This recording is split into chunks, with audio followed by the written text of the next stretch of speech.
His Excellency President Prabowo, my dear friends, brothers and sisters, Salamat Malam.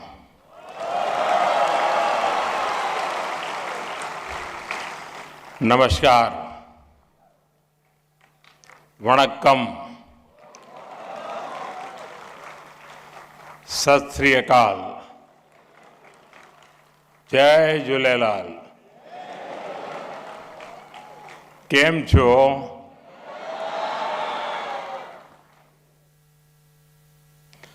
आजकल दुनिया में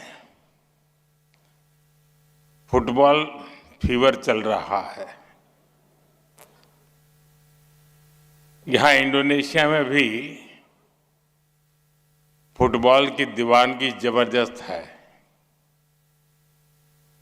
और आप सभी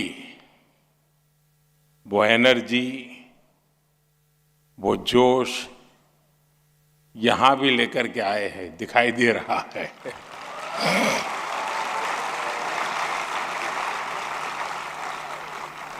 और एक अजब संयोग बना है, शायद आपने भी नोटिस किया होगा, लेकिन मैं उसका जिक्र करना चाहता हूं।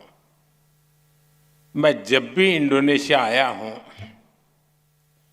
फीफा वर्ल्ड कप का तूफान छाया होता है। पहली बार 18 में जकार्ता में कार्यक्रम हुआ था, फिर हम 2022 में बाली में मिले थे और अब 2026 में फिर से जकार्ता में ही संवाद हो रहा है और तीनों बार इंडोनेशिया में फुटबॉल की गूंज रही है। लेकिन साथियों, इंडोनेशिया में यहां इन तीनों कार्यक्रमों का मैन ऑफ द मैच एक ही है। इंडोनेशिया में रहने वाले आप सभी लोग मैन ऑफ द मैच है।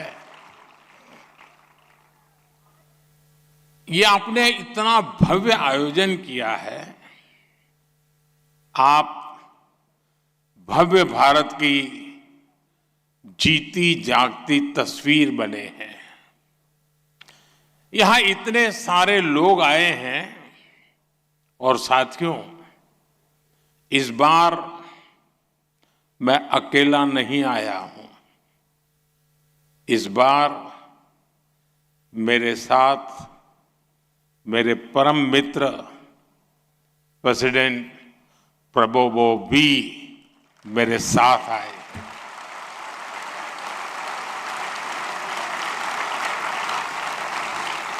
आज अपनी बात शुरू करने से पहले मैं उनके स्नेह के लिए, उनके शब्दों के लिए प्रेसिडेंट प्रबोवो का हृदय से बहुत बहुत आभार व्यक्त करता हूं।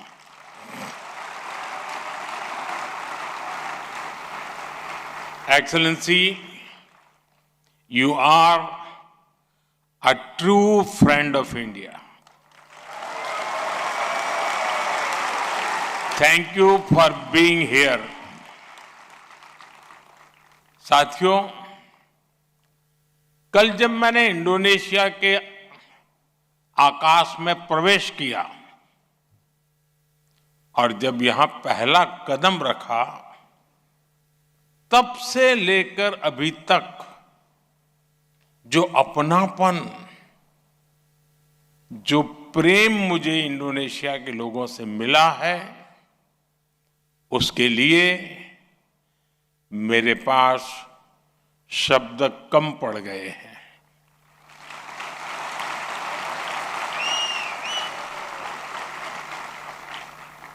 प्रेसिडेंट प्रबोवो द्वारा अपने मंत्रिपरिषद के साथियों के साथ एयरपोर्ट पर मुझसे मिलने के लिए आना एक यादगार अनुभव रहा।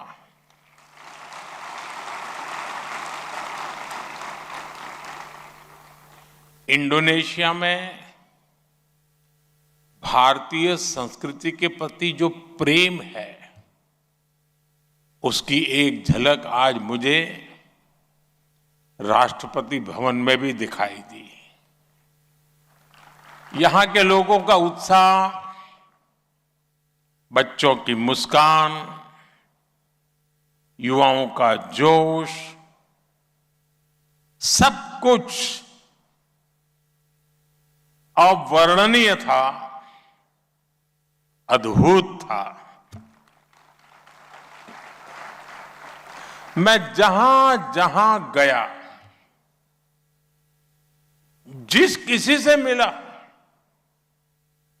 हर चेहरे पर भारत के प्रति प्रेम, सम्मान और आत्मीयता साफ दिखाई दी। वैसे मैंने देखा कि यहां भारत का गाना कुछ कुछ होता है, बहुत ही लोकप्रिय है। आज मैंने प्रेसिडेंट प्रबोवो इस पर कहा कि जब भारत और इंडोनेशिया साथ मिलकर चलते हैं तो कुछ कुछ से भी आगे बढ़कर बहुत कुछ होता है।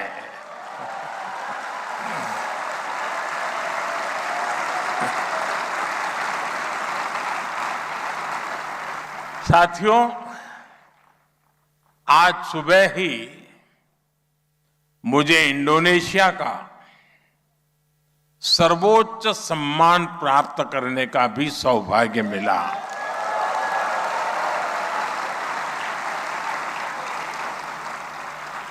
ये 140 करोड़ भारतीयों का यश है।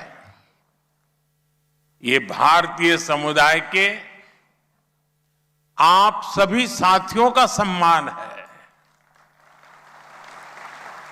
और सबसे बड़ी बात, ये पुरस्कार इंडोनेशिया और भारत की घनिष्ठ मित्रता का एक और प्रतीक है। मैं इस मंच से भी राष्ट्रपति प्रबोवो, इंडोनेशिया की सरकार और यहां की जनता का हृदय से आभार व्यक्त करता हूं।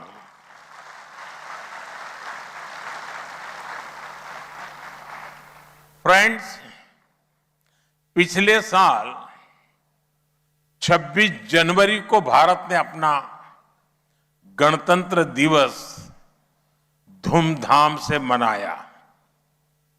26, 2 और 6, 2 + 6 =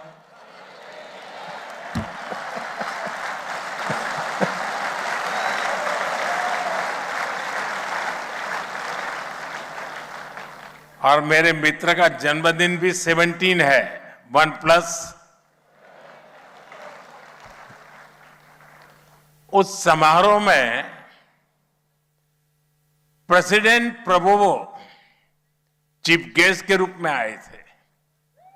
उस यात्रा के दौरान हमें कई विषयों पर विस्तार से चर्चा करने का अवसर मिला, लेकिन उस यात्रा की एक बात मैं आज खास तौर पर याद करना चाहूंगा।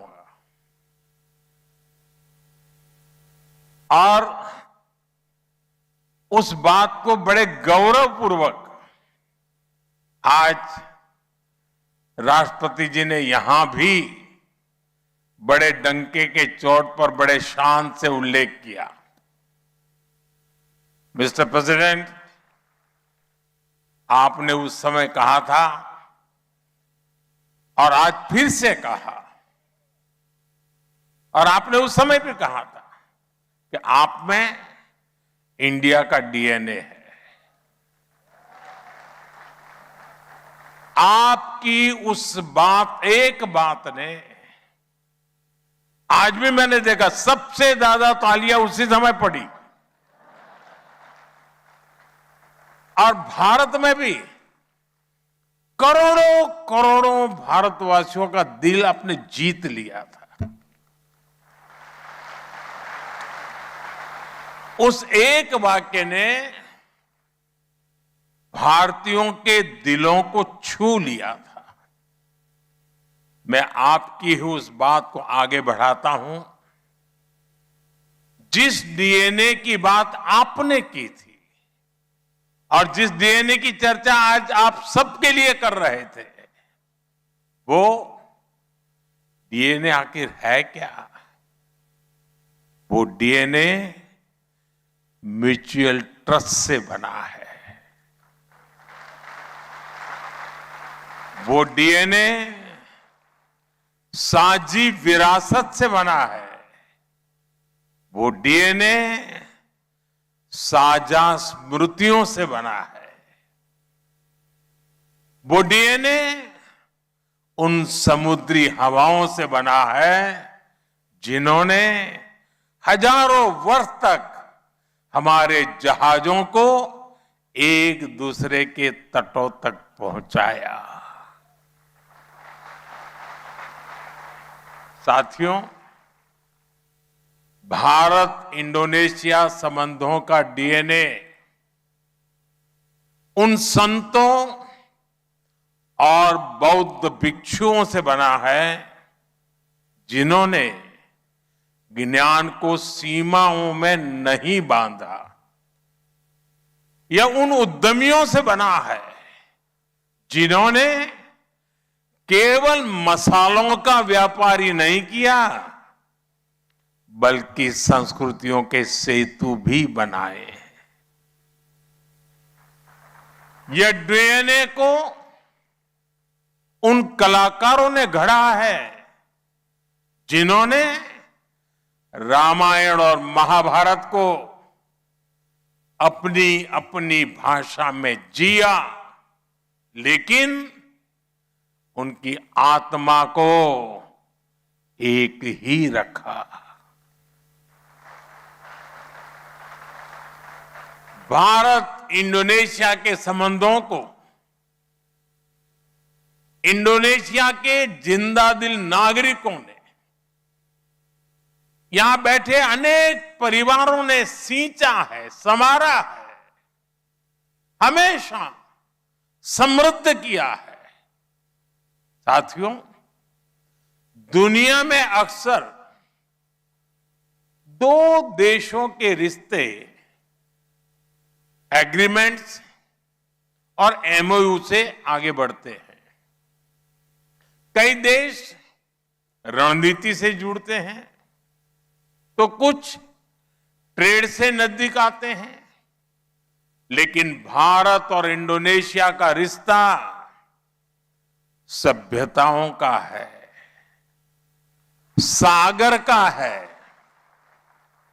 साम्राज्य आए, साम्राज्य चले गए, समुद्री रास्ते बदले, दुनिया की राजनीति बदली, लेकिन भारत और इंडोनेशिया के बीच ये सूत्र हमेशा हमेशा कायम रहा। और यही हमारी सबसे बड़ी शक्ति है। साथियों, आज दुनिया कनेक्टिविटी की बात करती है, लेकिन हमारे पूर्वजों ने तो इस कनेक्टिविटी को जीकर दिखाया था। आज दुनिया की सप्लाई चेन्स भरोसे के अभाव में टूट रही है, लेकिन भारत और इंडोनेशिया ने उस समय सप्लाई चेन का भरोसा जिंदा किया था जब ग्लोबल सप्लाई चेन की चर्चा भी नहीं थी। और मुझे खुशी है कि आज भारत और इंडोनेशिया उसी भरोसे की पूंजी के साथ मिलकर एक नया फ्यूचर लिख रहा है। और इस शानदार फ्यूचर के बहुत बड़े लाभार्थी आप सभी लोग हैं। इंडोनेशिया में रहने वाले भारतीय समुदाय है। साथियों, आजकल सोशल मीडिया का जमाना है और सोशल मीडिया के जमाने में कोलैब की बड़ी चर्चा होती है। लेकिन भारत और इंडोनेशिया तो सदियों से कोलैब करते आया थे। इंडोनेशिया के कुताई में पुराने संस्कृत शिलालेखों की वजह ये कोलैब ही रहा। नालंदा यूनिवर्सिटी में यहां के स्कॉलर्स के पहुंचने की वजह ये कोलैब ही तो था। कटक का बाली यात्रा उत्सव हो, महानदी में केले के तनों से बनी नावों को चलाने की परंपरा हो, वयांग कुलित में महाभारत का मंचन हो, वैशाख पिलग्रिमेज हो या देवी श्री की पूजा हो, हर परंपरा में भारत और इंडोनेशिया का ये कोलैब साफ साफ दिखाई देता है। साथियों, भारत और इंडोनेशिया के कोलैब का ये इतिहास जितना पुराना है उतना समृद्ध भी है। सुमात्रा का मुआरो जाम्बी प्राचीन काल में नालंदा का एक सिस्टर इंस्टीट्यूशन हुआ करता था। मुझे बहुत संतोष है कि अतीत की उसी ट्रेडिशन को आज हम रिवाइव कर रहे हैं। आप सभी जानते ही हैं, अब नालंदा यूनिवर्सिटी नए अवतार में सामने आई है और वहां इंडोनेशिया के भी अनेक स्टूडेंट्स ने एडमिशन लिया है। यानी 21वीं सदी में अतीत की प्रेरणा से हम दोनों देश एक नए भविष्य की दिशा तय कर रहे हैं। साथियों, भारत और इंडोनेशिया दिल से भी करीब है और भूगोल से भी निकट के पड़ोसी है।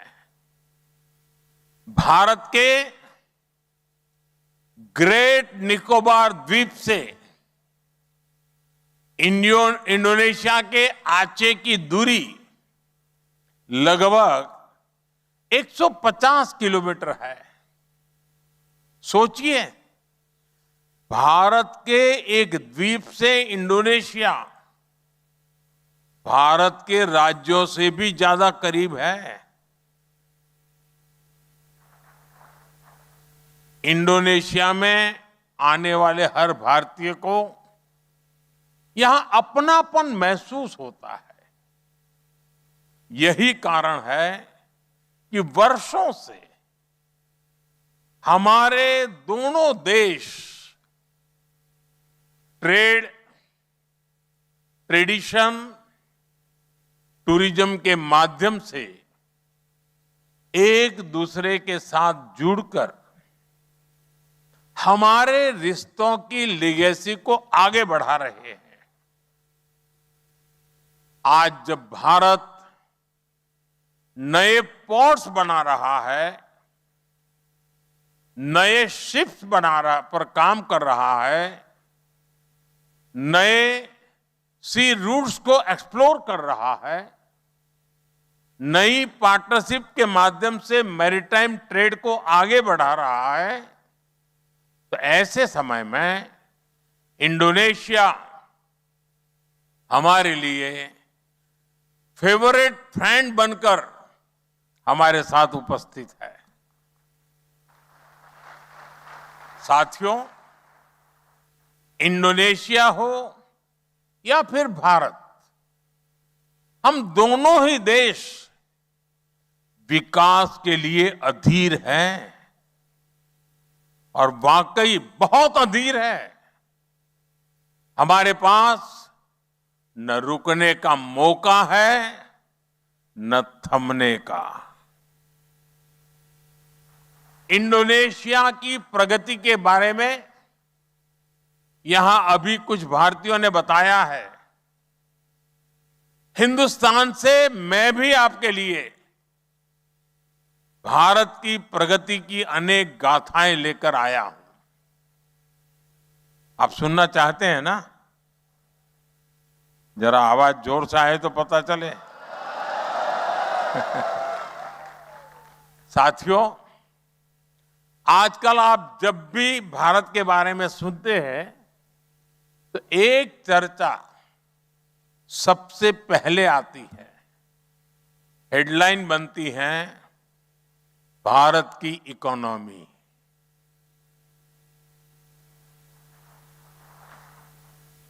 कोई कहेगा इतने ट्रिलियन डॉलर की इकोनॉमी हो गई है, कोई जीडीपी ग्रोथ की बात करेगा, कोई बताएगा कि पिछले 10-12 वर्षों में इकोनॉमी में इतना उछाल आ गया। आपको भारत की एक से बढ़कर एक उपलब्धियां सुनने मिलेगी, मिलती है ना? बताइए तो। हाँ। आज भारत की अर्थव्यवस्था दुनिया की ग्रोथ को ड्राइव करने में बड़ी भूमिका निभा रही है। जब दुनिया पर कोरोना का इतना बड़ा संकट आया तो भी भारत की अर्थव्यवस्था ठप नहीं पड़ी। जब वेस्ट एशिया का इतना बड़ा संकट चल रहा था तब भी भारत की इकोनॉमी थमी नहीं, बल्कि पिछले वर्ष का जो लास्ट क्वार्टर मार्च में खत्म होता है तब हमारी ग्रोथ रेट 7.7% रही है।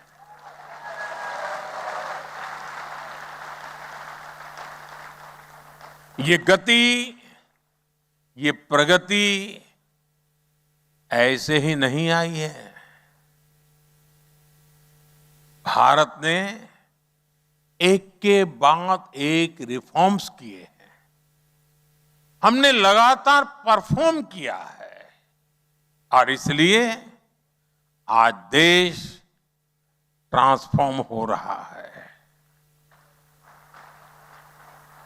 रिफॉर्म, परफॉर्म, ट्रांसफॉर्म, इस मंत्र को लेकर के हम चल रहे हैं।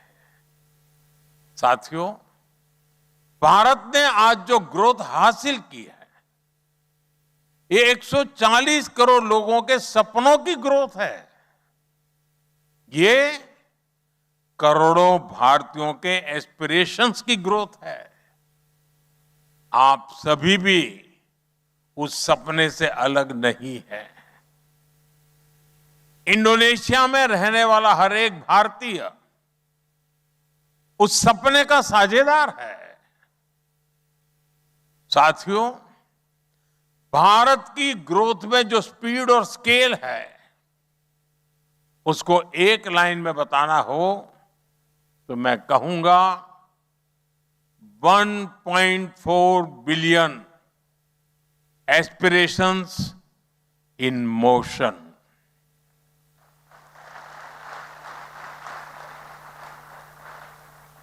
आज भारत के गांव देहात से लेकर शहरों तक का नागरिक एस्पिरेशन से भरा हुआ है।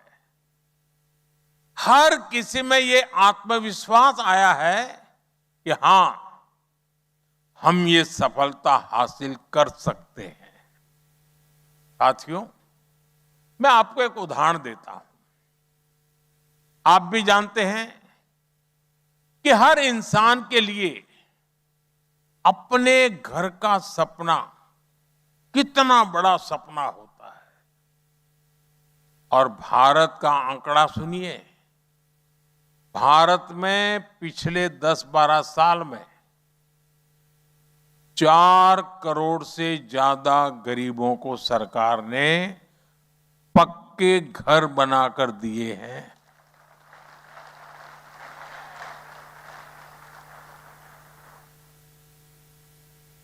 ये आंकड़ा इतना बड़ा है कि इतने तो कई देशों में कुल घरों की संख्या भी नहीं होती है। साथियों, जब लोगों को अपना घर मिलता है, एक सम्मानजनक जिंदगी मिलती है, तब इन करोड़ों भारतीयों की एस्पिरेशंस को गति मिलती है। ड्रीम्स मोशन में आते हैं। साथियों, मैं आपको भारत में सोशल सिक्योरिटी कवर का दिलचस्प आंकड़ा दूंगा।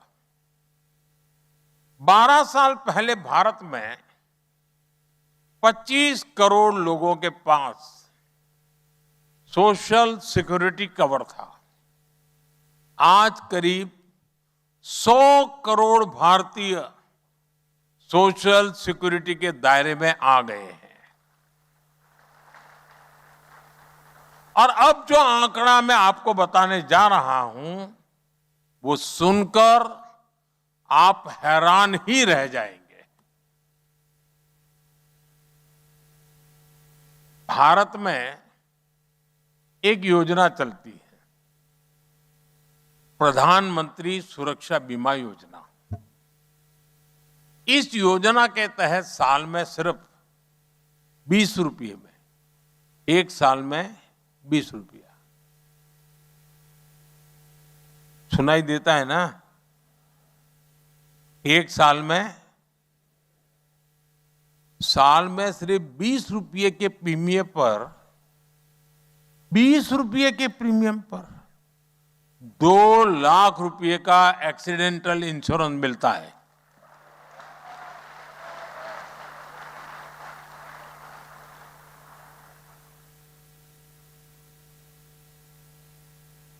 यानी एक महीने की एक कॉफी जितना भी खर्चा नहीं है।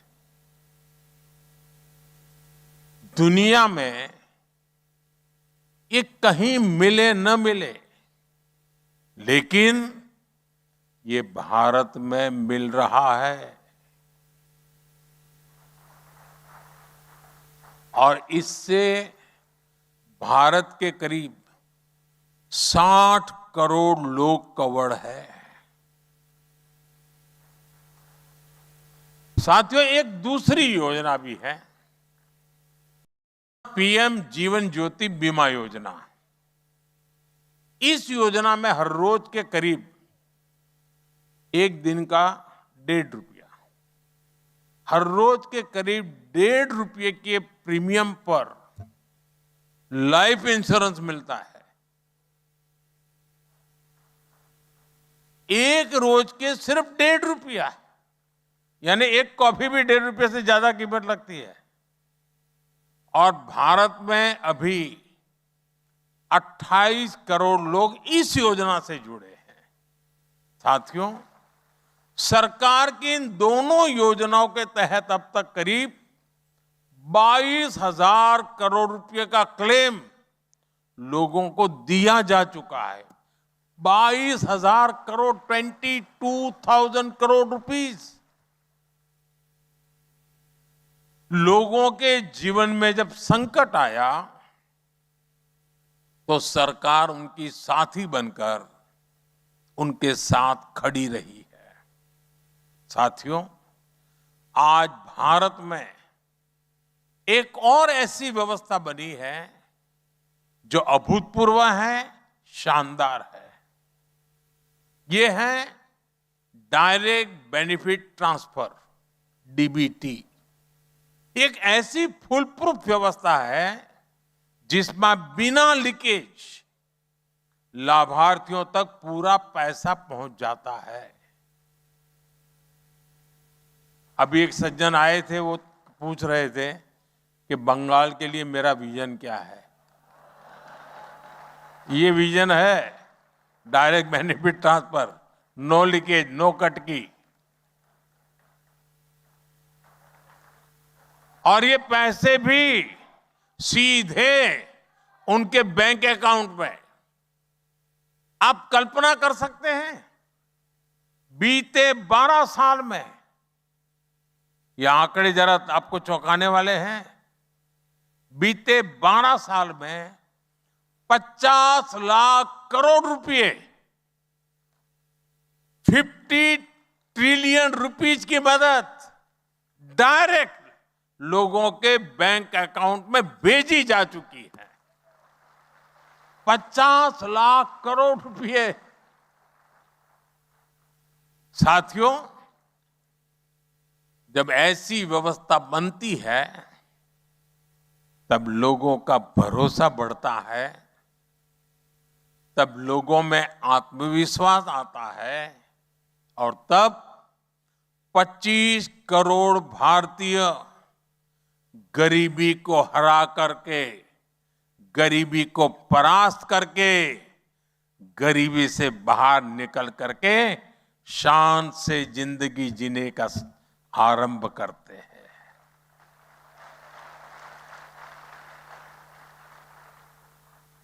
साथियों, मैं आपको एक और डेटा देता हूं। आपने ये सुना होगा कि दुनिया की जितनी रियल टाइम डिजिटल पेमेंट्स होती है, उसकी करीब 50% अकेले भारत में होती है। दुनिया की 50%। आज भारत में हर दिन 75 करोड़ से अधिक डिजिटल ट्रांजैक्शन होते हैं। 75 करोड़ से अधिक। यानी डे टू डे लाइफ में कैश लेकर चलने की मजबूरी नहीं रही है। और हालात तो ये हो गए हैं कि लोग डेबिट कार्ड का पासवर्ड भूलने लगे हैं, बैंक एटीएम का पासवर्ड भूलने लगे हैं। बस यूपीआई से ही, मोबाइल फोन से ही काम हो रहा है। साथियों, जब सपने बड़े होते हैं तो सरकार के काम करने की स्पीड भी उतनी ही तेज हो जाती है। आज भारत में आप जाएंगे तो चारों तरफ हाईवे और एक्सप्रेसवे बनते हुए दिखाई देंगे। 12 वर्ष में हाईवे निर्माण की स्पीड 3 गुना बढ़ गई है। ये भी दुनिया में वन ऑफ द फास्टेस्ट है।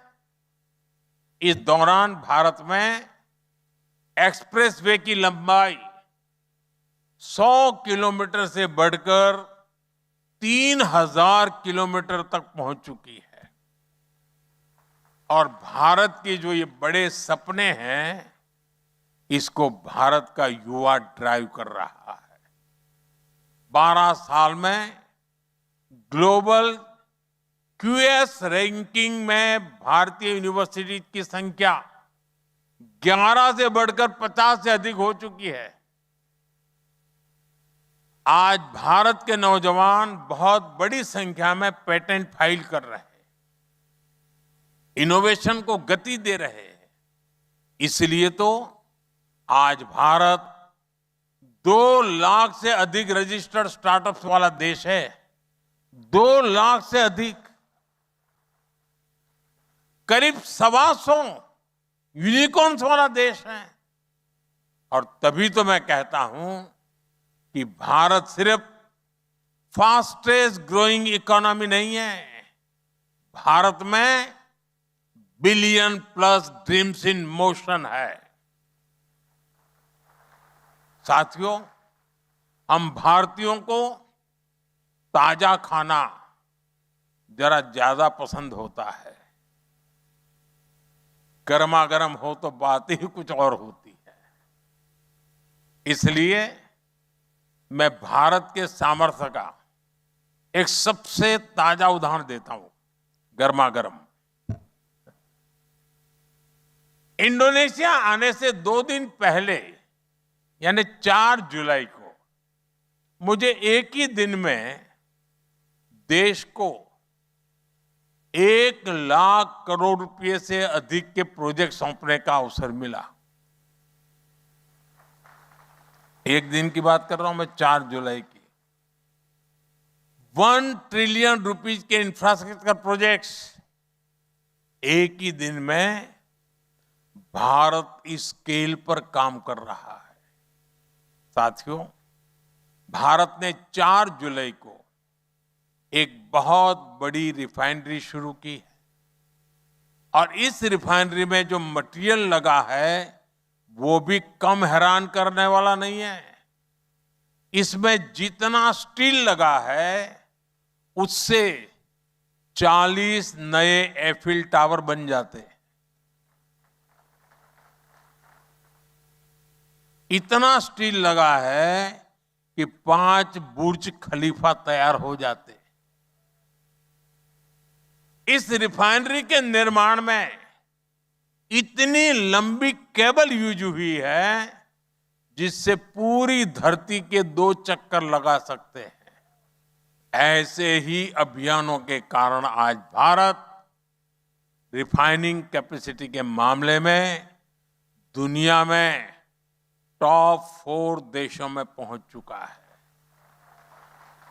साथियों, 4 जुलाई को ही इस रिफाइनरी के अलावा जोधपुर में एक शानदार भव्य एयरपोर्ट शुरू हुआ। छोटे छोटे शहरों तक हवाई कनेक्टिविटी बढ़ाने के लिए 28,000 करोड़ रुपए की उड़ान योजना लॉन्च की गई। जयपुर के मेट्रो नेटवर्क को इसी दिन विस्तार मिला और इसी दिन भारत के तीसरे सेमीकंडक्टर प्लांट ने भी काम शुरू कर दिया।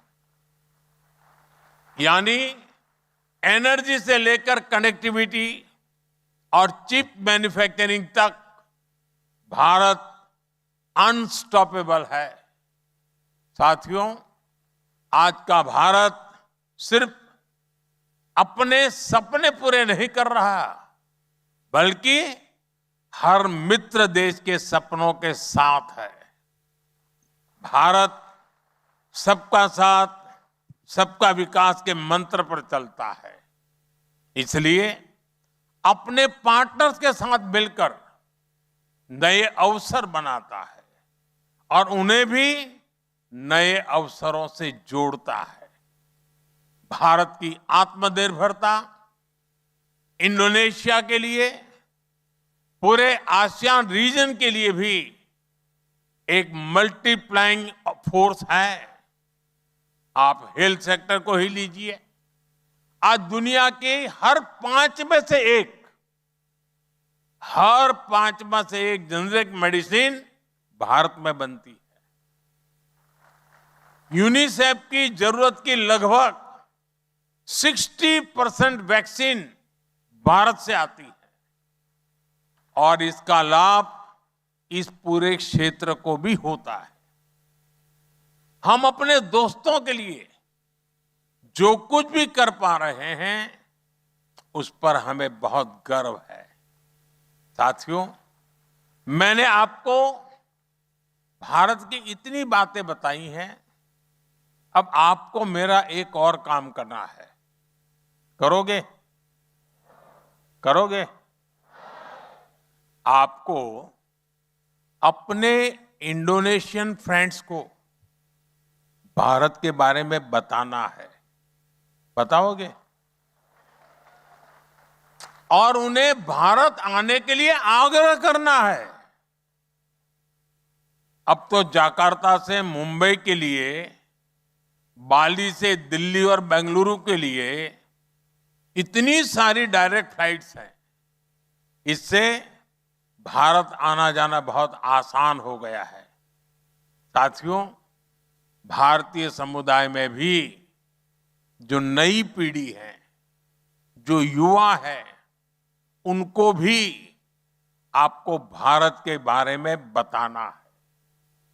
इंडोनेशिया में इंडियन कम्युनिटी के बच्चों के लिए भारत को जानो क्विज को शुरू किया गया है। इसमें यहां के बहुत सारे बच्चे पार्टिसिपेट कर रहे हैं। कर्टेन रेजर इवेंट में ही मुझे आपका बहुत उत्साह दिखा है। 6th एडिशन में हमने एग्जाम फॉर्मेट को छोड़कर अब इस पूरे कंपटीशन को गेमिफाइड किया है।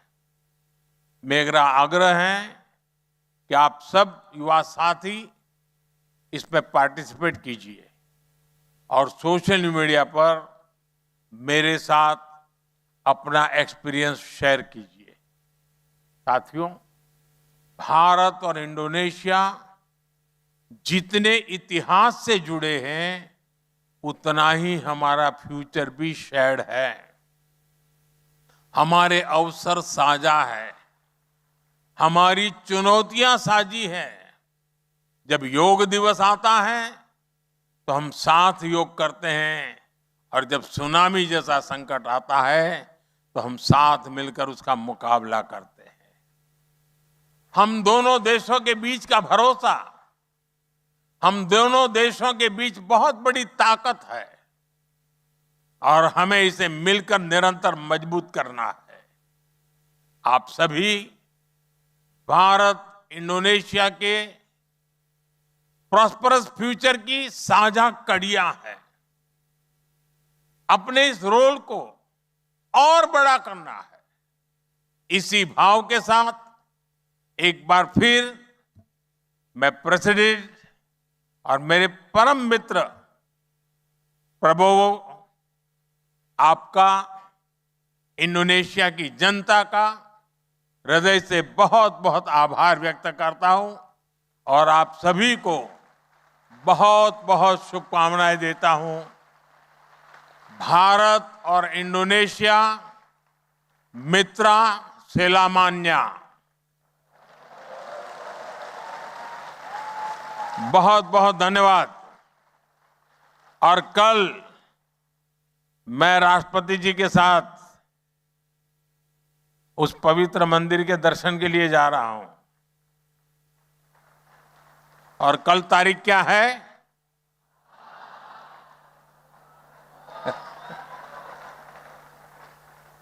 तो हमारा नाता भी इतना मजबूत है।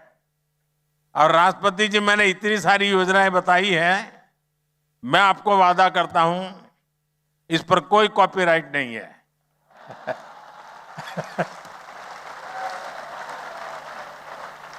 न कॉपीराइट है, न रॉयल्टी का कोई क्लेम है।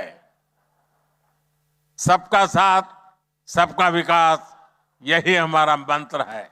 बहुत बहुत धन्यवाद।